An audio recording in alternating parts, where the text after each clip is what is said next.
الحلقة اللي فاتت شفنا ازاي العراق كانت بتغلي على صفيح ساخن، انقلاب ورا انقلاب، وعبد الكريم قاسم لسه دمه منشفش والبعثيين يمسكوا الحكم لأول مرة. ووسط كل الفوضى اللي حصلت دي صدام رجع من مصر، بس رجع بطموح ومليان رغبة في الانتقام والسيطرة. اشتغل في الظل وقرب من أجهزة الأمن وبدأ يجهز نفسه للي جاي.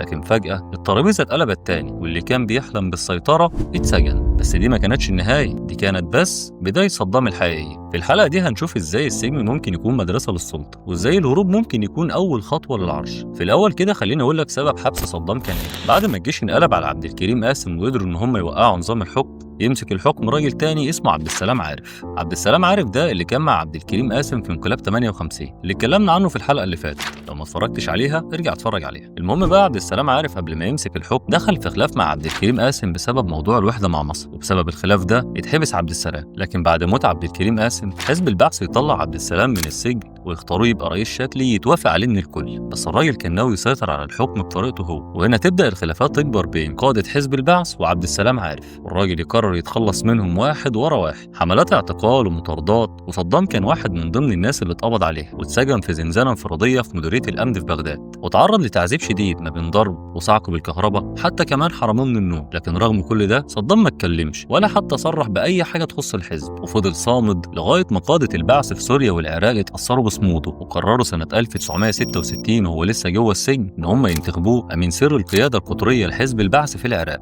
والمنصب ده مش مجرد لقب، ده أهم مركز تنظيمي في الحزب، واللي يمسك المنصب ده بيكون هو المتحكم الأول في التعيينات والتنظيم الداخلي والأمني والمخابرات. يعني فعليا بيبقى ماسك كل مفاتيح السلطة في إيده. ومن هنا صدام بدأ رحلته الحقيقية في السيطرة على الحزب، وكل ده حصل وهو لسه في السجن. وبمساعدة شوية من صحابه في الحزب صدام قرر إنه يهرب من السجن، وكانت الخطة إنه يهرب وهو رايح لواحدة من جلسات المحاكمة. وفعلا في يوم 23 يوليو سنة 1966 صدام حسين يختفي من قبضة الأمن في عملية هروب شبه سينمائية. ومن بعد اللحظة دي صدام ما استناش كتير وبدأ يشتغل فورا على السيطرة من جوه الحزب. وفي نفس السنة صدام يتعين مسؤول الأمن الحزب البعث، وكمان بقى مسؤول عن التنظيم الفلاحي والنسائي، وبدأ يأسس شبكة استخبارات خاصة بيه جوه الحزب، شبكة سرية مرعبة سماها جهاز حنين، وكان هدفها تتبع المعارضين وتصفية أي خطر على الحزب أو حتى على صدام شخصيا. ومن هنا بدأ صدام يبني الدولة الأمنية بتاعته. خليني أقول لك إن في الوقت ده عبد السلام عارف يموت في حادثة طيارة غامضة، ويمسك الحكم مكانه أخوه عبد الرحمن عارف في سنة 1966. وبعد ما عبد الرحمن عارف يمسك الحكم بسنتين، حزب البعث يخطط إنه يرجع تاني للحكم وينقلب على عبد الرحمن عارف. وهنا قيادة حزب البعث تختار صدام إنه يكون هو العقل المدبر للانقلاب. ده مش بس كده، ده كمان هيقود بنفسه المجموعة المسلحة اللي تقتحم القصر الجمهوري. وفعلا صدام ينجح في مهمته ويشيل عبد الرحمن عارف من الحكم، ويرجع حزب البعث تاني للسلطة، ويمسك رئاسة الجمهورية واحد اسمه أحمد حسن البكر، وده راجل بعثي قديم وكان من الضباط اللي شاركوا في ثورة 1958 في العراق. ومن وقتها بقى واحد من رجالة الحزب التقيلة. والبكر كانت عنده ثقة كبيرة جدا في صدام، وبدأ يعتمد عليه في الملفات الحساسة والمهمات التقيلة اللي ما كانش أي حد يقدر ينفذها. وفي الفترة دي صدام حسين استلم مجموعة من المناصب الكبيرة، وكان أهمها إنه بقى نائب رئيس مجلس قيادة الثورة ومسؤول الأمن والمخابرات ومشرف على ملفات الفلاحين والتنظيم النسائي والعلاقات العربية. يعني من الآخر بقى اللاعب الرئيسي جوه السلطة، رغم إنه لسه ما استلمش الكرسي رسميا. وفضل صدام حسين في منصب نائب رئيس الجمهورية حوالي 10 سنين، لكن في الحقيقة ما كانش مجرد نائب عادي، ده كان هو اللي بيحكم من ورا الكواليس. وخلال الفترة دي بدأ يقوي نفوذه أكتر وأكتر، وابتدى يزرع رجالته وقرايبه في مناصب تقيلة جوه الدولة. يعني تلاقي ابن خاله ماسك الجهاز الفلاني، وقريبه التاني مسؤول عن الأمن، وواحد تاني من عشيرته ماسك الوزارة الفلانية. صدام كان بيبني شبكة ولاء شخصي حواليه، واللي كان بيزعل أو يعارض ما كانش بيطول كتير. طيب خليني اقول لك دلوقتي على اهم انجازات صدام في الفتره اللي كان ماسك فيها نائب رئيس الجمهوريه. عندك اول حاجه عملها انه امم الصناعات البتروليه سنه 1972، يعني حول شركات البترول من شركات اجنبيه لشركات عراقيه، وده كان قرار جريء غير شكل الاقتصاد العراقي كله. علاقتنا مع الاي بي سي اصبحت منتهيه، نحن اممنا البترول وخلاص. الان المساله مساله تعويض، واحنا اعلنا مرارا ونعلن الآن من أننا مستعدون لأن نعوض على الشركات التي أممت حصصها تعويضا عادلا، وإحنا حاضرين لأن نبحث هذا الأمر مع الشركات.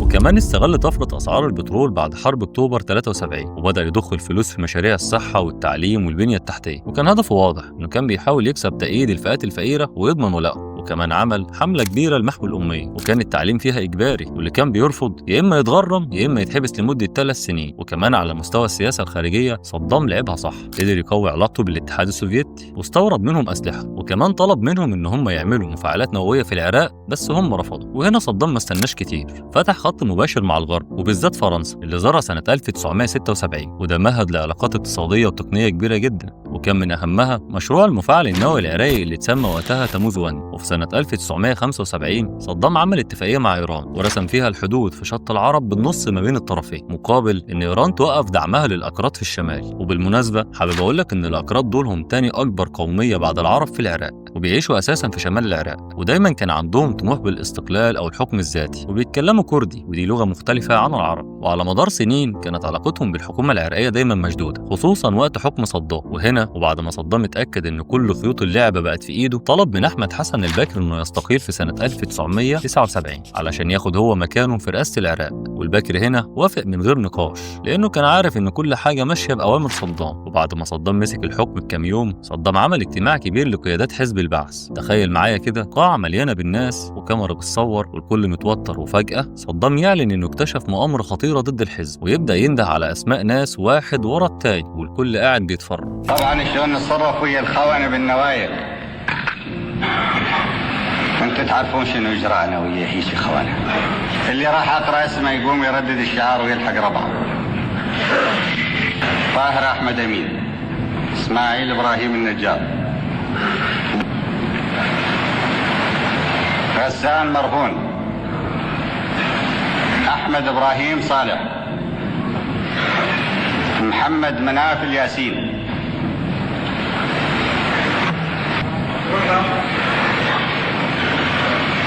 اطلع اطلع روح يلا يلا نعلق والحاطوه.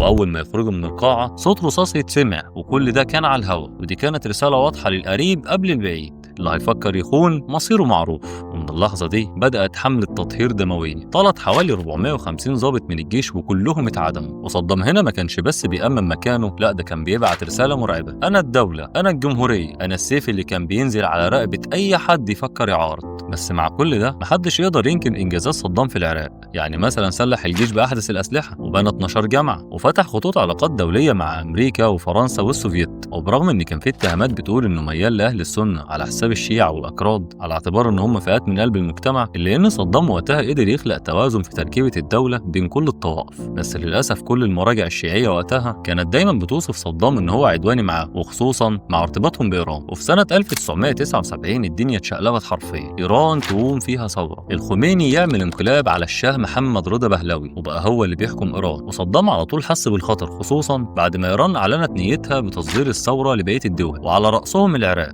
وفي سنة 1980 صدام رد بإلغاء اتفاقية شط العرب وأعلن الحرب على إيران، حرب دموية استمرت لمدة 8 سنين وراح فيها أرواح كتير، أكتر من 1,000,000 إنسان من الطرفين، وخسائرها اتقدرت وقتها ب 800 مليار دولار. حرب استنزفت كل حاجة، والحرب دي ما كانتش عادية، دي كانت واحدة من أطول وأعنف الحروب في تاريخ المنطقة. لكن علشان حجمها وتفاصيلها الكتير هسيب الكلام عنها بكل أبعادها السياسية والعسكرية في حلقة خاصة بيها. ما علينا، نرجع لموضوعنا. بعد بداية الحرب على إيران بكام سنة، وتحديدا سنة 1982، كان صدام في زيارة لمدينة اسمها الدجيل. والدجيل دي مدينة صغيرة في محافظة صلاح الدين شمال بغداد، وأغلب سكانها من الشيعة. وبسبب اللي حصل فيها يوم زيارة صدام، المدينة اتقلبت من مدينة عادية لعبرة كبيرة في تاريخ العراق. واللي حصل وقتها إن صدام وهو معدي بالموكب بتاعه اتعرض لمحاولة اغتيال خطيرة، واللي اتقال وقتها إن اللي ورا العملية ديت حزب اسمه الدعوة الإسلامية، واللي كان بيعادي نظام صدام وبيتحالف مع إيران. وصدام طبعا ما كانش من النوع اللي بيسكت، ورد فعله كان عنيف جدا. اتقبض على معظم سكان المدينة بما فيهم من ستات ورجالة وحتى الأطفال، وأراضيهم اتجرفت وبيوتهم اتهدت، وتحولت الدجيل لمدينة حزينة بالكامل. ودي كانت بداية فصل جديد من فصول الرعب في حكم حكم صدام. خليك فاكر الحادثة دي كويس علشان هنرجع لها تاني في وقت مهم جدا. المهم بقى يا سيدي خليني أقول لك إن الحوادث اللي زي دي ما كانتش استثنائية في حكم صدام، والدليل على كده إن قبل ما الحرب مع إيران تخلص بشهور حصلت واحدة من أبشع الجرائم في العصر الحديث، قصف مدينة حلبجة بالكيماوي. ودي مدينة كردية صغيرة كانت على الحدود مع إيران، تعرضت لهجوم جوي بالغازات السامة، ولك أن تتخيل إن في ساعات قليلة يموت حوالي 5000 شخص، وأغلبهم كان ستات وأطفال وشيوخ. ناس ماتت وهي نايمة، وناس ماتت وهي بتحاول تهرب، والصور اللي خرجت من المجزرة كانت دموية ومرعبة للعالم كله. واللي زود الطين بلة إن أغلب الشهود بتقول إن الهجوم ده كان بإيد الجيش العراقي نفسه مش الإيرانيين زي ما الحكومة العراقية حاولت تقول وقتها.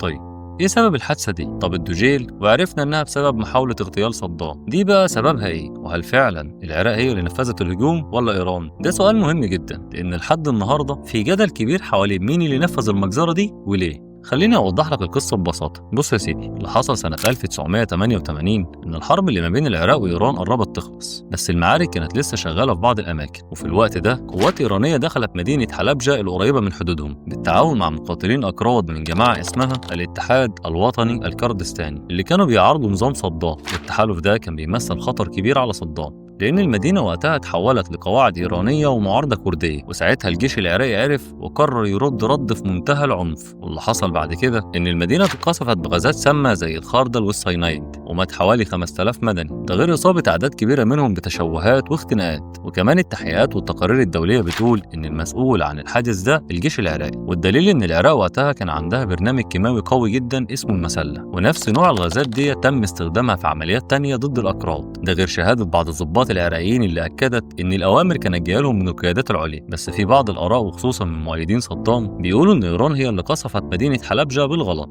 وإن صدام ما كانش له علاقة مباشرة بالموضوع ده. لكن معظم الباحثين والمؤرخين شايفين إن ده تبرير سياسي مش مبني على أدلة قوية. حتى الحكومة العراقية نفسها اعترفت بمسؤوليتها عن الحادث بعد كده، وخصوصا في المحاكمات اللي حصلت بعد 2003. والخلاصة إن أغلب الأدلة بتقول إن نظام صدام حسين هو المسؤول عن الحادث كجزء من رد عنيف ضد الأكراد اللي تحالفوا مع إيران. وخليني أقول لك إن ده نفس اللي حصل في عمليات تانية واللي اتعرفت باسم حملة الأنفال. وحملة الأنفال دي كانت في مناطق كردية واسعة في شمال العراق، وبدأت من فبراير سنة 1988 واستمرت لشهور. وكانت حملة عسكرية ضخمة بقيادة علي حسن المجيد ابن عم صدام، والجيش العراقي استخدم فيها الإعدام الجماعي والتهجير القسري والقصف بالكيماوي وهدم القرى بالكامل. والضحايا كانوا أكتر من 100,000 كردي اتقتلوا، ده غير الآلاف اللي اختفوا، وتم تدمير 4000 قرية. وكان الهدف من الحملة دي هو القضاء على التمرد الكردي، وإنهم ينهوا أي وجود لهم في المناطق الحدودية. وبعد ما أنهى صدام حملته العنيفة جوه العراق بدأ يبص بره الحدود وعلاقاته الخارجية اللي كانت دايما مادة خصبة للجدل ومصدر رعب لناس كتير سواء كانت شعوب أو حتى حكام. وده لأن علاقته مع حكام الدول اللي حواليه ما كانتش ثابتة، يوم حليف ويوم خصم، خاصة مع دول الخليج اللي كانت بتدعمه بالفلوس والسلاح في حرب الطويلة مع إيران. لكن أول ما الحرب خلصت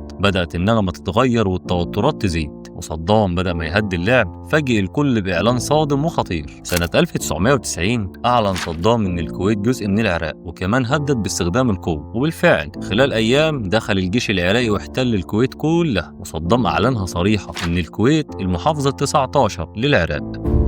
الكويت عراقية واقتطعت من العراق كمحمية بريطانية، ولما انتهت الحماية افترضت تعود إلى العراق. والحركة دي كانت نقطة التحول الأكبر، مش بس مع علاقة صدام بالخليج لكن في مصير العراق كلها. خلينا نمسك الحكاية من أولها ونفهم ازاي وصلت العلاقة ما بين العراق والكويت للانفجار ده، وليه صدام خد القرار ده. في الحلقة الجاية هنتكلم عن كواليس غزو الكويت، ازاي حصلت وليه، وازاي تحول صدام من حليف للغرب للعدو الأول ليهم. استنونا في الحلقة الجاية من سلسلة صدام حسين على لمبة جاز. متنساش بقى اللايك والشير وتشترك في القناة وتفعل زر الجرس عشان يوصلك كل جديد.